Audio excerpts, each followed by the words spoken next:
The problem wasn't what the dog found. It was what she skipped. Nix ignored her reward, dropped black neoprene at Elara Voss's boots, and watched the lake instead of the crowd. Clean-cut wetsuit material did not belong in a muddy retrieve lane. Before the spillway changed the water, Elara had to decide whether a failed drill was actually a live rescue. The retrieve disc hit the concrete once and rolled against her boot, teeth marks bright with lake grit. Nix should have snapped it up, proud and wet and greedy for the game.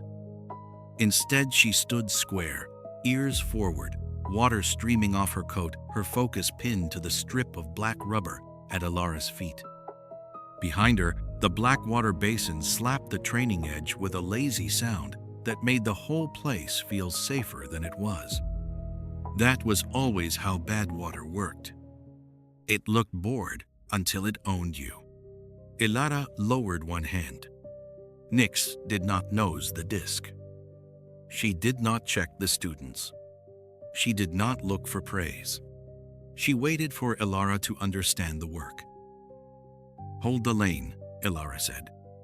Her voice came out flat, which was better than sharp. Sharp made people stupid. The course assistants near the rope line paused with the practiced irritation of people who had just watched a clean drill get interrupted for no reason they could see. Marabelle turned from the shade canopy, clipboard tucked under one arm, dark ponytail stuck to the back of her neck. "We're stopping for trash?" she asked. Not rude, not quite. Course director, polite, which meant the argument had already put on boots. Elara crouched with her bad knee angled out, picked up the neoprene by one corner, and felt the slick drag of it against her glove. Wet rubber. Algae. A little sun-warmed rope from the lane. The edge was wrong. It was not torn, not chewed by rock, not softened by old water. It had the flat, new bite of a blade. The cut was too even for drift, too fresh for the sour little museum of lost gloves and broken fins that every training lake collected. Mud dried white along the black water rim behind Nix. The lake was messy. The clue wasn't. Elara looked past the retrieve lane, past the student line, to the too smooth glare on the basin. "Everybody back from the edge," she said. That got Mara fully moving. Elara counted knees near the rope, hands on lane markers, Nix's wet position against her boot, and the three students still close enough to make one bad step expensive. Now, behind the tape. Elara. A warning, not a question. Silas Greer, too young to hide his worry and too eager to be useful, lifted both hands as if the whole lake might take offense. "It's probably old gear," he said. Elara kept the neoprene lifted where Mara could see the cut. "Probably is how lakes collect amateurs." She did not say it loud. She did not need to. The nearest students heard enough and took 2 steps back. One man laughed once, nervous and small, then saw Elara's face and stopped wasting air. Nix shook once, hard, spraying warm lake water across Elara's shin and the concrete. Then she sat beside the neoprene, not on command, not at ease, but in that working stillness Elara trusted more than a dozen clean reports. Dog detects, handler interprets. A good dog could be tired. A good dog could be wrong. But Nix did not refuse a reward disc over a floating scrap unless the scrap had come into the lane with a story still attached to it. Elara touched the clean edge again and felt the small, ugly certainty of being early or being wrong.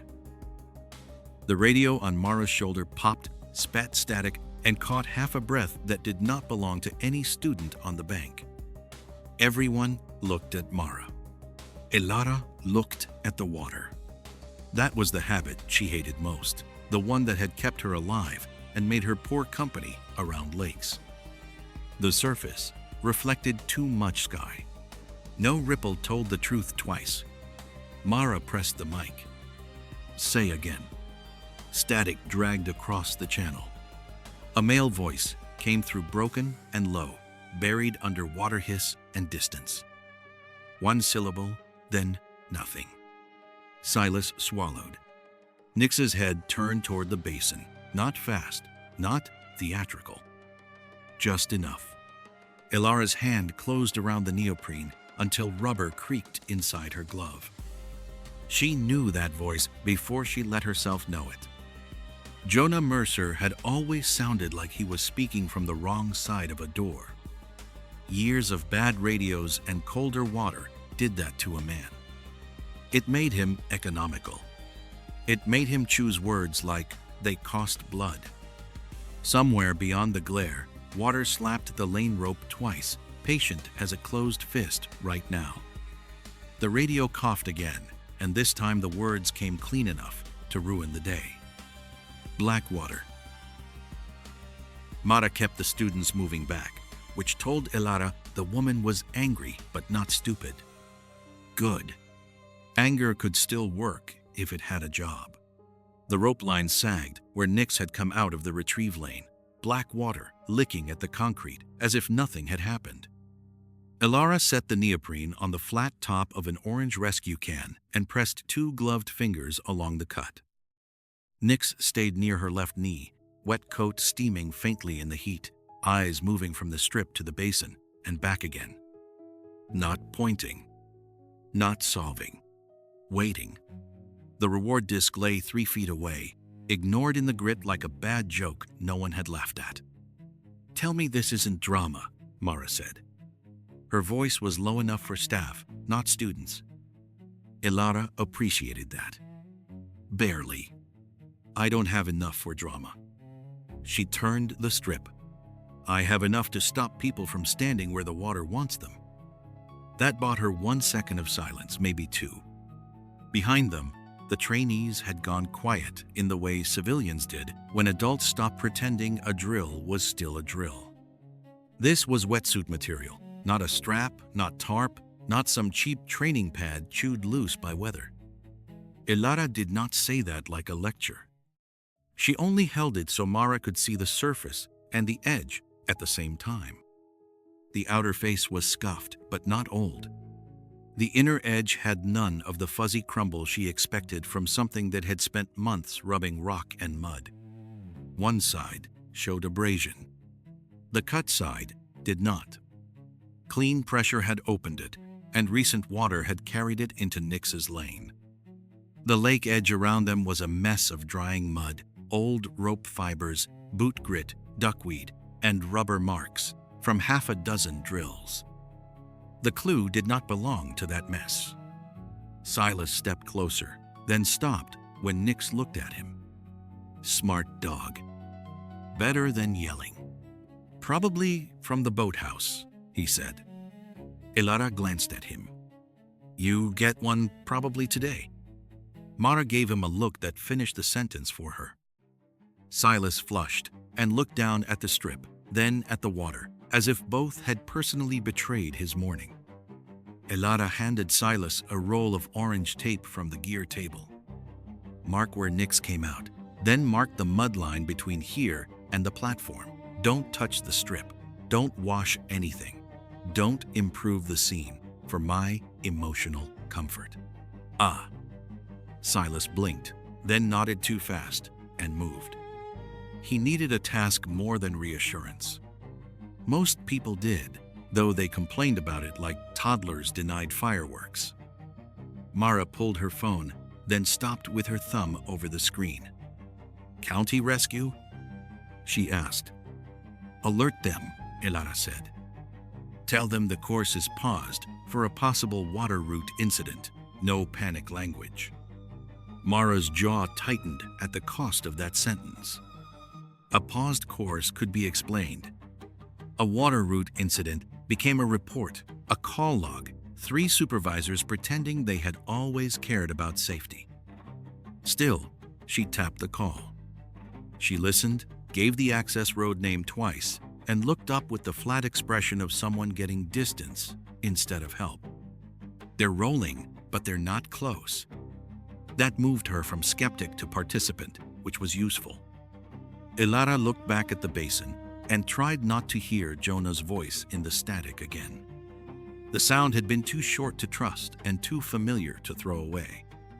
That was the hateful middle, where bad calls bred.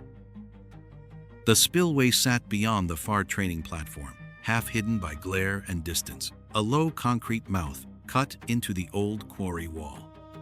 It had always looked closed from this side. That was the trick. Closed things made people stop thinking about them. Heat shimmered above the concrete lip, and the sun threw so much white light off the black surface that the water near it seemed flat as paint. Elara had never trusted flat water. Nyx shifted, nails ticking, once on concrete. Not toward the neoprene this time. Toward the far side. Mara ended her call and came back with the clipped look of a woman who had just traded a simple morning for paperwork later and danger now. Elara kept watching the spillway. The radio hissed again, faint and broken, then gave only a wet scrape of sound. No voice. No explanation. Just enough absence to feel deliberate. Elara folded the neoprene into a clean evidence bag from the medical kit because it was what she had, not because the world cared about neat categories. Jonah was somewhere inside the wrong water, or his voice had found its way there ahead of him. Either way, the clean cut pointed past the retrieve lane, past the boathouse, toward the concrete spillway, and the old route nobody liked, naming out loud. Elara did not answer the radio right away. The last scrape of Jonah's voice had gone into the heat and left the bank too quiet. Mara waited with her phone in one hand and her shoulder radio in the other, already split between outside help and the people in front of her. Silas had finished his orange tape marks and stood near the mud line, looking at the basin as if it had changed shape while he was blinking. Nyx stayed low at Elara's knee, wet ears angled toward the far side, body pointed not at the retrieve lane now, but along the shore. That mattered. Not enough to call it proof. Enough to make Elara move. She slid the evidence bag into the outside pocket of her medical kit, where she could feel the neoprene's stiff shape through the fabric, then pointed toward the boathouse and the reed bank beyond it. "We walk the edge," she said. "No one gets closer than the tape unless I say it." Mara's mouth tightened. She liked rules that came with reasons. Elara liked reasons that arrived before bodies did. Neither of them was having a satisfying morning. Behind them, the retrieve disc still sat in the grit, bright and useless. The radio hissed again. Mara lifted it. "Jonah, repeat your location." Static answered first, then a wet drag of sound, then Jonah's voice came through broken and thin. "Black, water." A pause. A breath that hitched wrong. Not lane. Nothing else. Elara felt the words land where they belonged, low and old, under the sternum. Black water was not ghost talk. It was not a mood. It was diver language for bad direction, reflection, depth, and current turning safety into a rumor. It meant a person could be 10 yards from help and swim deeper into trouble. Jonah was not giving her a report. He was giving her the shape of danger. Mara watched Elara's face and read enough to stop asking the wrong question. Silas did not. Could he be on the far platform? He asked. Probably. Elara looked at him until the last word died on its own. The boy swallowed, then found something safer to do with his hands. Mara got County Rescue moving, then clipped the phone away like she wanted to punish it for not producing people faster. "Earliest response is still out," she said. "They'll stage at the access road if I confirm water rescue." "Confirm it," Elara said. "And keep the trainees behind the shade line." Mara's eyes flashed. "If I call this wrong, I own it." If we wait, and I'm right, Jonah owns the bottom. That shut the air down for half a second. Elara hated how cruel it sounded. She hated more that it was useful. She turned toward the spillway, where the concrete mouth sat half white in glare. The water near it looked flat, sealed, almost painted. Water lies unless you ask it the right question. The old route would not stay the same all morning. Release schedule, current shift, someone moving through before the outside teams arrived. Any one of those could close the little margin Jonah had left. Elara did not know which clock was running fastest. That was the ugly part. She did not get to choose a clock she liked. She only got to choose whether to move before it finished counting. She put them into motion before certainty had a chance to grow expensive. Mara took the high line and kept the students behind shade and distance. Silas got tape, flags, and the ugly job of marking anything that changed without touching it. Nix stayed short until Elara gave the shoreline. Elara checked the dry access road, the faded signs, the distance to the boathouse, then the spillway again. Every location became a problem with boots on it.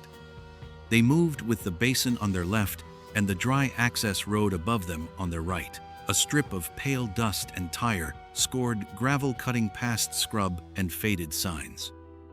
Nix worked at heel for the first 30 yards, not pulling, not casting wide, waiting for Elara to give her the shoreline. The dog's restraint kept Elara honest. A magical dog would have made a clean line for the answer. Nix only had air, mud, old rope, moving water, and the mess people left behind when they thought a place was under control. Silas carried tape and a small marker flag. Mara kept one hand up, holding the student line back without looking at them. Reeds clicked ahead where the wind shifted around the boathouse shadow. Something knocked once against wood, too soft for a door and too heavy for a bird. Nix stopped. Her head lowered. Her nose moved from wet concrete to mud, then lifted, testing the edge where water smell broke against reed smell. Her tail went still. Elara felt the line change in her hand, not a pull yet, more like a question with teeth. She unclipped the short line and let the first hard search begin. Nix did not run straight for the answer, because there was no straight answer in that kind of water. She took the reed bank in pieces. 3 yards forward, 1 yard back, nose low, then high, then low again where the mud sucked at her paws. Elara moved with her, giving enough line to work and not enough to let the dog turn a search into enthusiasm. The reeds clicked together when the wind shifted, dry tips against green stalks, a small, brittle sound that made the whole bank feel crowded. Boathouse shadow cut across the water ahead, turning glare into a darker glare, which was a neat trick and not a helpful one. Mara kept the trainees behind the tape and sent 2 staff members to block the platform approach. She was done arguing for the moment. Good. Arguments were heavy. They sank. Silas followed on Elara's right with the marker flags, trying to place his boots exactly where hers had been, which would have been funny if the mud had not been trying to steal one of his shoes.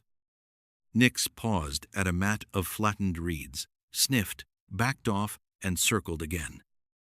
Her coat brushed the stalks and left beads of black water on them. Elara watched the shape of the work, not just the dog. Nix was not dragging them toward a person. She was bracketing an edge, testing where something had left water and joined land. That difference mattered, and it kept Elara from wanting too much from the animal. Dog detects. Handler interprets. The sentence sat in her head like a tool, not a motto.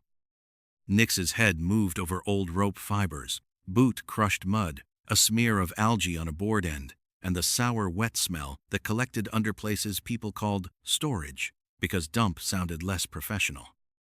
She did not settle. Not yet.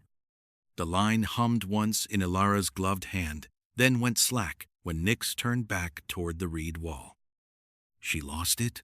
Silas asked, whispering as if the lake cared about volume. She is checking the edge, Elara said. Let her be boring. Boring was good. Boring meant repeatable. Boring meant nobody had to invent a miracle because the facts were taking their sweet time getting dressed. It also meant the next mistake would probably be human. Nyx stopped where the reed bank bent inward beside a low run of wet planks. She put one paw down, lifted it, then set it again on the same patch of mud. Not a dramatic mark. Not a performance. A working note. Elara raised a fist, and everyone behind her froze except the lake, which kept touching the wood with its lazy little slap. Flag here, she said. Silas moved in, careful now, and pushed a marker into the mud. His eyes dropped to the plank edge. There's a scrape. He sounded surprised that his own mouth had produced something useful. Elara looked where he pointed. The board had a bright raw line along its side, thin and fresh under the smear of wet grit. Beside it, caught on a splinter, was a dark fiber twisted with a narrower tan thread, wet enough to cling, too straight to be reed. Strap or line, handled hard and dragged in a hurry. Somewhere beyond the planks, a line scraped once and stopped, as if the sound had realized it had been heard. Elara did not touch the fiber. She made Silas breathe once before he leaned closer, because eager hands ruined more than bad weather ever had. Mara came up behind them and saw the mark, then the fiber, then Nyx sitting off the patch with her eyes on the water. That was when the boathouse answered. Not with a voice. A board shifted inside, then stopped. Somewhere beyond the wall, something scraped against wood in a slow, controlled pull. Not wind. Not a loose canoe bumping a wreck. Elara saw Mara hear the same thing and change again, from course coordinator to person counting exits. Students, stay back, Mara said into her shoulder mic, already moving one hand toward the staff line. No one comes down the bank. Silas looked toward the boathouse, then at the fiber, then at Nyx. His fear had finally found a shape. The reed smell thickened under the shadow, mixed with old rubber and trapped lake rot, and it flattened the cleanness of the mark. Nyx stood, nostrils working, and swung her head away from the clean mark toward the darker gap under the boathouse, where old wet gear smell rolled out with the shade. Too much smell. Too much history in one place. Elara tightened the line before the dog could commit to it. A clean transfer point lay under their feet, fresh enough to matter, and now someone on the other side knew they had found it. The next clue would be dirtier. That was how traps got friendly. The old wet gear smell came out from under the boathouse like something that had been waiting for heat. Nyx felt it first. Elara saw the change in the line before she saw the dog's head turn. A small tightening, a half step, then a check back, as if Nyx was asking whether this ugly little cave of rubber and damp wood counted as work. The clean transfer point sat behind them, marked and fragile. The darker gap ahead breathed out stale neoprene, old fins, lake rot, and rope that had been wet too many times. Mara kept the students high on the bank. Silas hovered near the bright scrape in the fiber, flag in hand, trying hard not to look scared enough to be sent away. Elara should have held the first mark and widened from it. She knew that. She also had Jonah's broken voice in her ear and a clock somewhere under the spillway concrete. Nyx stepped toward a heap of old dive gear, half collapsed beneath a plank shelf. A black glove lay there, fingers curled inward, damp and heavy, as if it had just let go of someone. The glove looked personal. That was the trap. Old gear always did. It made dead things look recent, and recent things feel already lost, which was exactly the kind of lie tired people wanted. Nyx touched the glove with one paw, then lifted her head. She did not settle. She did not freeze into source. She pawed once more, checked the air, and looked back at Elara. It was curiosity, maybe old contact, maybe the kind of stale human stink-wet rubber kept like a grudge. Elara read too much into it anyway. That was the honest shape of the mistake. She wanted the glove to belong to Jonah. She wanted a clue with weight, fingers, direction. "Mark it," she told Silas. "Wide, don't touch." Mara's eyes moved from Elara to Nyx. "Is that him?" "No." Elara heard the answer leave her mouth before she had earned it. "Maybe related."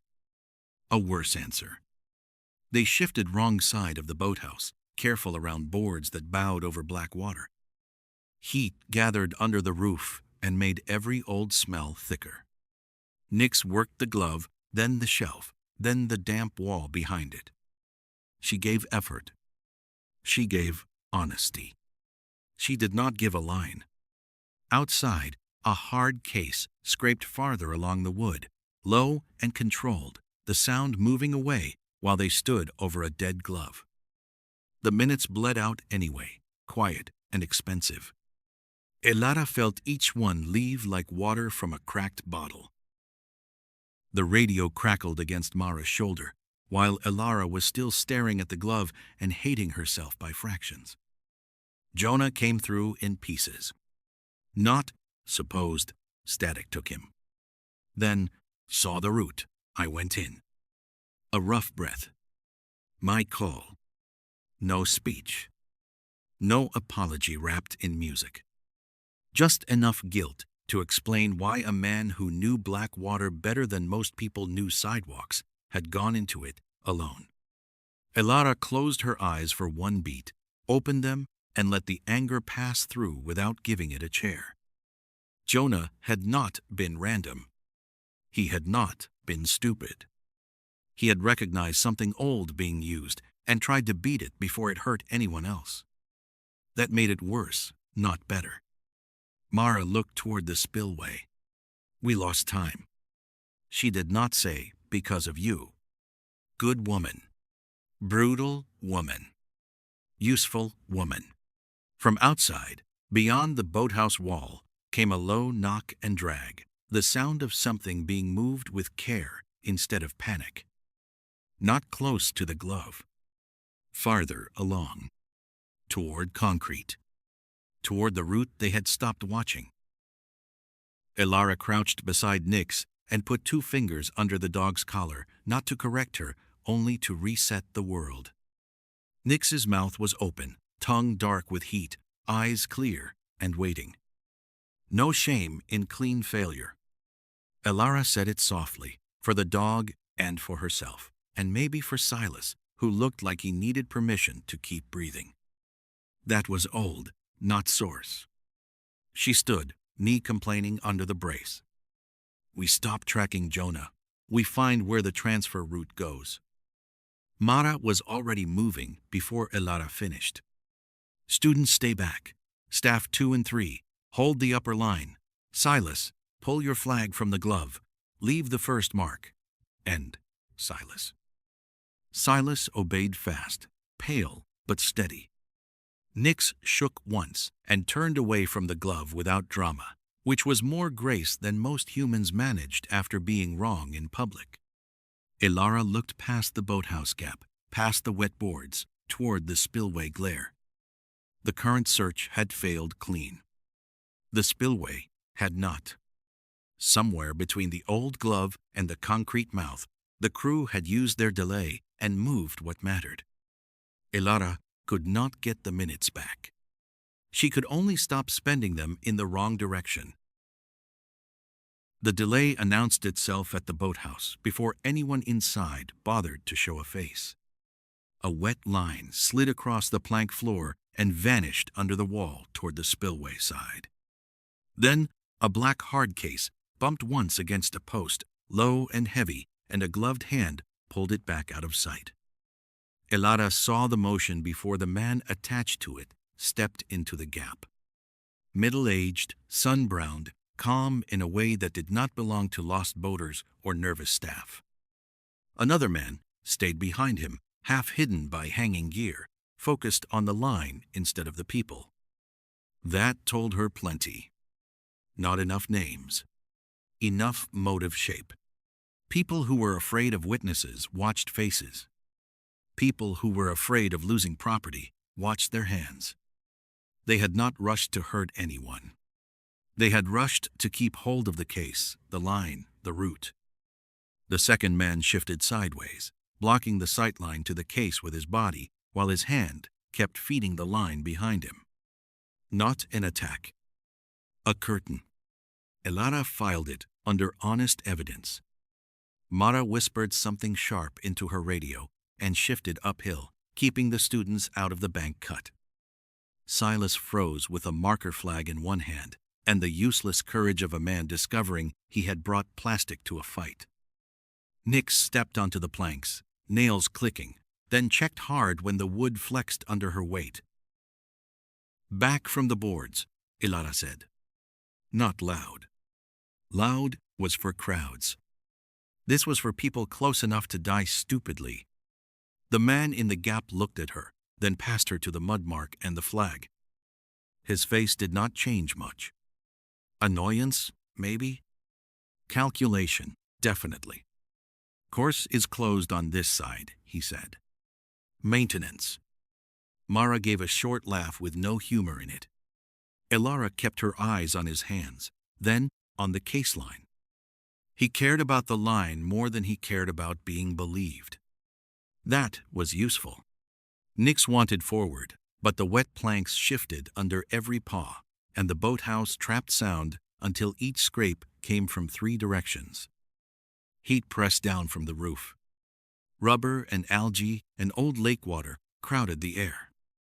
Elara shortened the line and set her heel so Nix could feel the boundary. The dog could buy space. She could not solve wet wood, echo, 2 men, and a case disappearing toward moving water.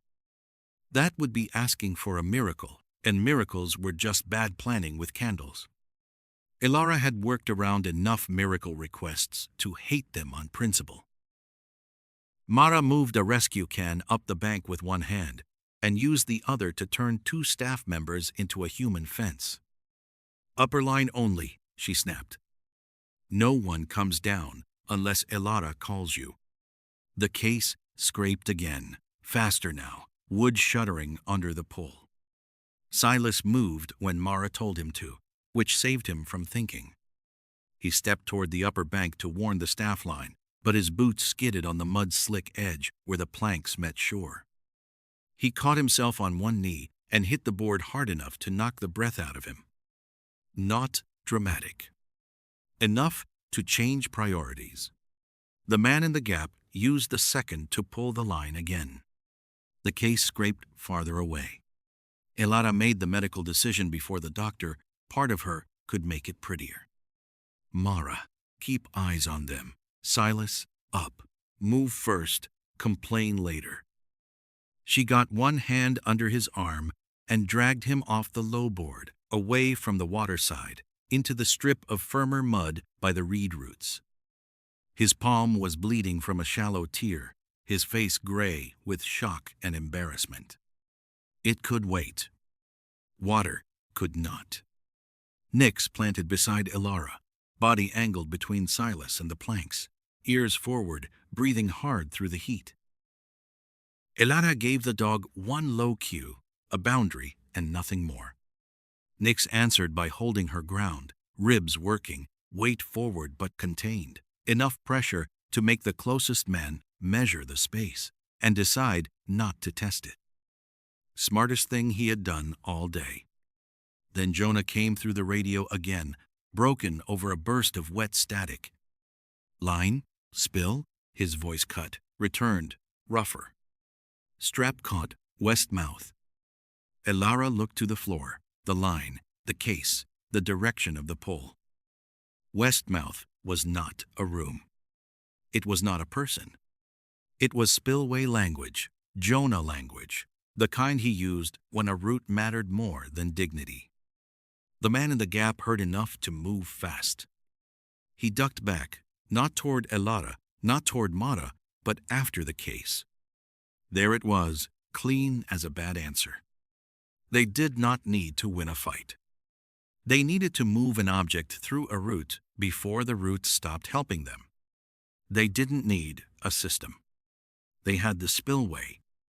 Elara pointed with 2 fingers, already turning Nyx away from the worst boards.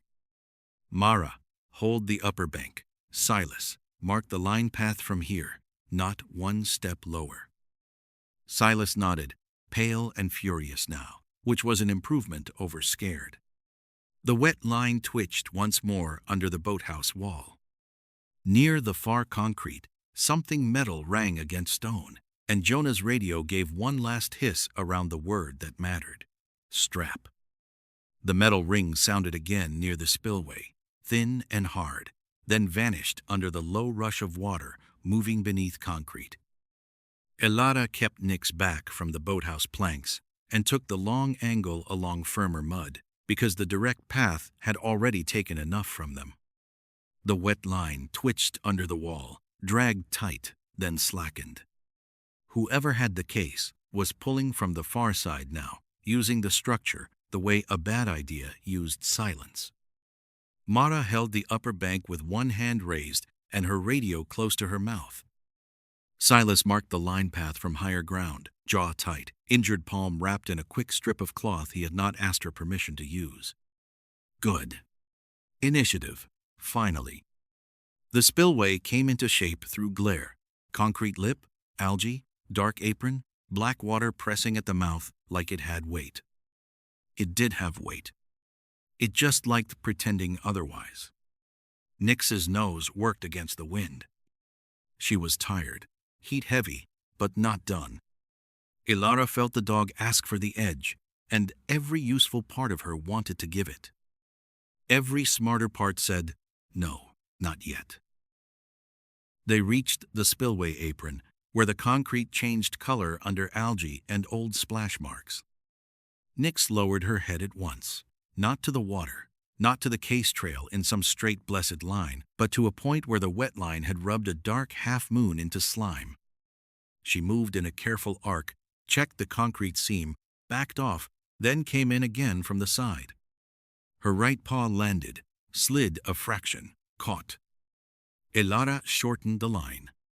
Nyx ignored the correction just long enough to press her nose to a strap caught under a rusted ring set into the spillway edge. Black webbing, wet through, flattened hard against concrete. It had a tan thread running through one side, the same ugly little color Silas had spotted on the reed bank fiber. Not a knot worth teaching anyone about. Just a working strap, dragged under load, scraped raw where it had bitten the ring. The strap jerked while Nyx was still over it, twitching against the ring as someone on the far side tried to reset the pull. Nyx tapped it once with a paw, and then looked back. No drama. A note passed across the table. Elara crouched, knee brace grinding against her skin, and did not touch the strap. The wet concrete shone under her boot. One wrong shift, and the spillway would take the argument out of everybody's hands. Mara saw the match before Silas said it. Same line, the boy breathed, then swallowed like he wanted to take the obvious back. The radio coughed. Jonah's voice came through with water behind it, close and far at the same time. West mouth, he said. Not anchor, transfer. His breath broke. They're pulling the box through the old run. The strap tightened again, hard enough to draw a thin sound out of the ring. It was still active, still being used. Elara looked at the strap, the line path, the way the case had been pulled out of sight, and felt the motive settle into a shape she did not like. Not ransom. Not panic. Recovery. A compact mapping module, maybe. Some underwater navigation thing, valuable enough for men to risk a training course and a trapped diver, but not important enough to make them brave. People like that did not want chaos. They wanted the object moved before the root stopped being kind. "Jonah," she said into Mara's radio, "tell me what I'm seeing." Static. Then, rough and thin, old Spillway carry, current turns at the shelf, straps, the handoff. I. That was all he had. It was also enough to make him necessary. Nix had opened the route clue. Jonah knew what it meant. Elara hated that division of labor. Naturally, it was the right one. Nix shifted forward again, wanting the strap, wanting the source, wanting the job to make sense under her teeth. Her paw slid wider this time on the algae film. The slip was small. The cost behind it was not. Elara pulled her back hard enough to offend the dog and save her from learning gravity the wet way. Nix checked in, sides pumping, ears still sharp, pride bruised but intact. "You're done leading," Elara told her. "You can be mad later." Mara came down 2 steps, no farther. Silas kept the line markers above the slick edge, hands shaking but placed where she had told him to place them. Elara took 1 second and spent it on the thing she did not want to do. Give up the water. Keep the people. Use the dog for what the dog could still give, not what fear wanted from her. "Jonah takes the route," she said. "I take people. Mara holds the bank. Silas marks the safe edge. Nix confirms scent. Nothing lower." The words landed rough and necessary. Jonah took water. Elara took people. Nix took scent.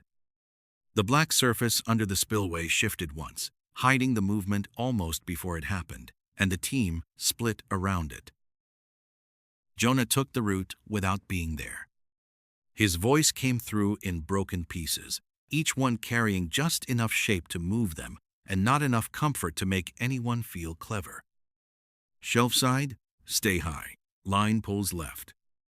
Elara heard the pain under the words and ignored it only because he needed her to.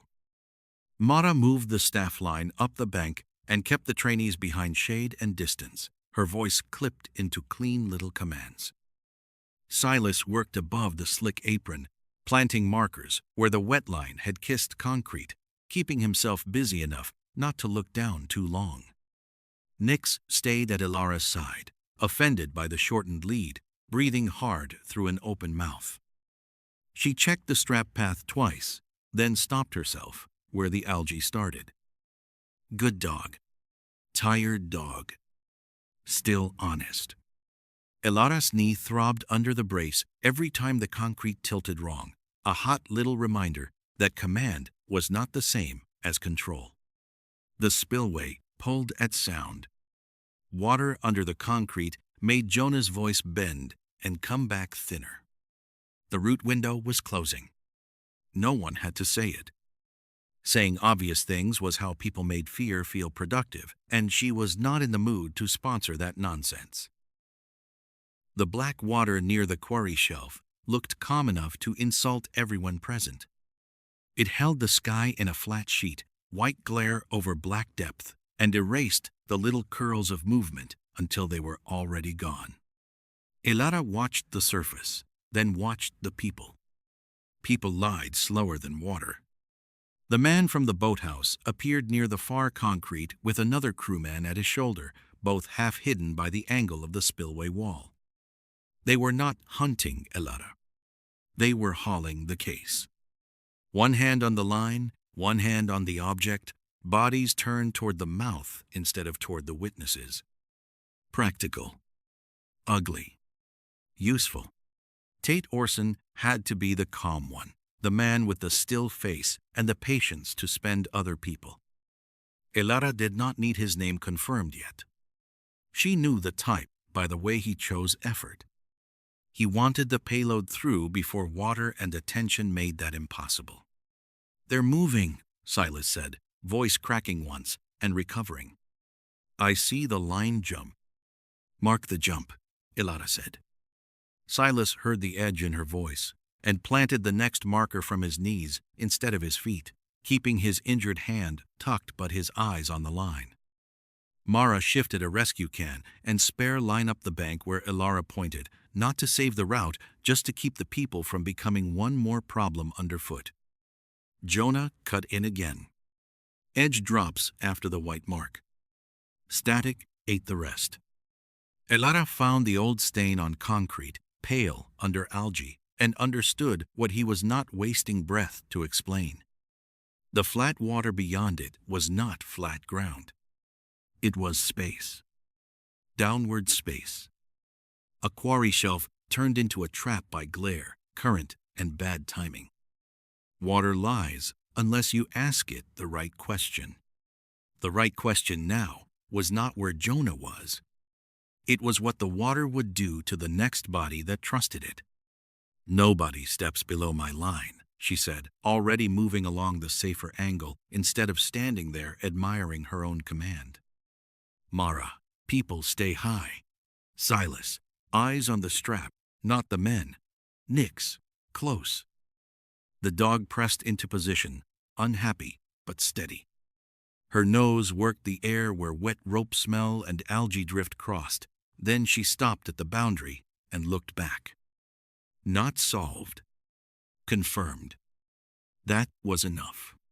Elara let it be enough, which felt like setting down a knife she had carried too long. Jonah had the water.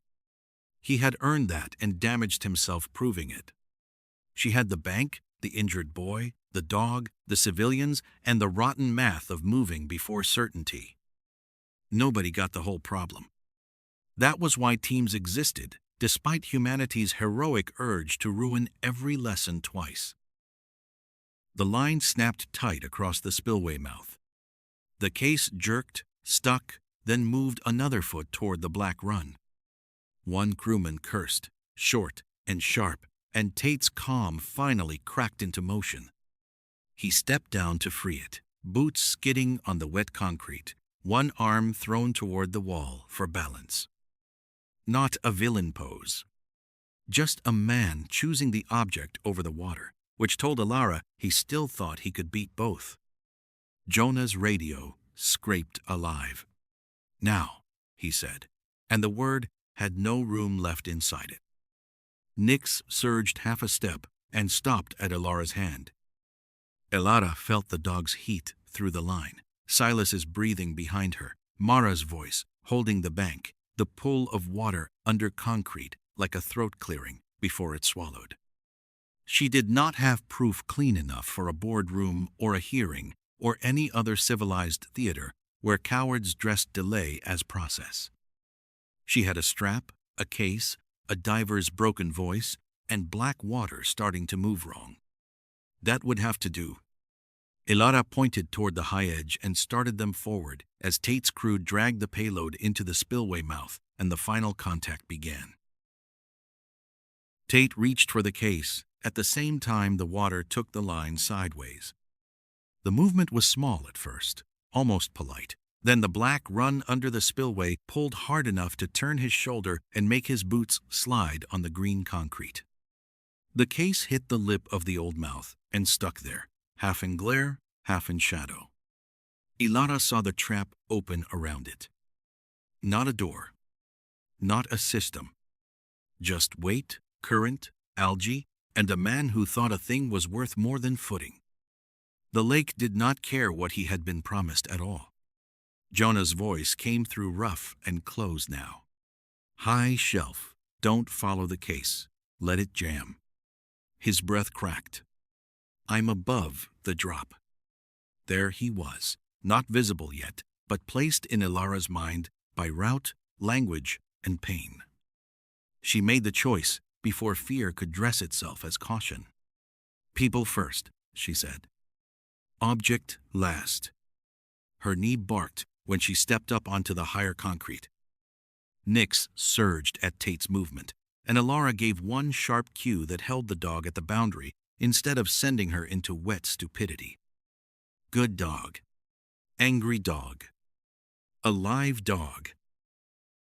Jonah came out of the black line of the spillway like the lake had chewed him and found him too stubborn to swallow. One hand clamped around the upper edge, the other folded wrong against his chest, useless and shaking. Blood ran thin through lake water along his wrist. Not much. Enough. His face had gone the gray-white color of men running on decision instead of fuel. "Shelf drops right," he said, because apparently even half-drowned divers were insufferable about being helpful. Elara did not treat him there. She did not do the beautiful, useless thing and kneel at the edge while the root moved under them. "Move him high," she ordered. Now. Mara shifted the rescue can and spare line where Elara had staged them and used her voice like a fence, holding staff and trainees back from the low apron. Silas, pale and shaking, kept his markers high and shouted the edge line once when Mara's staff drifted too close.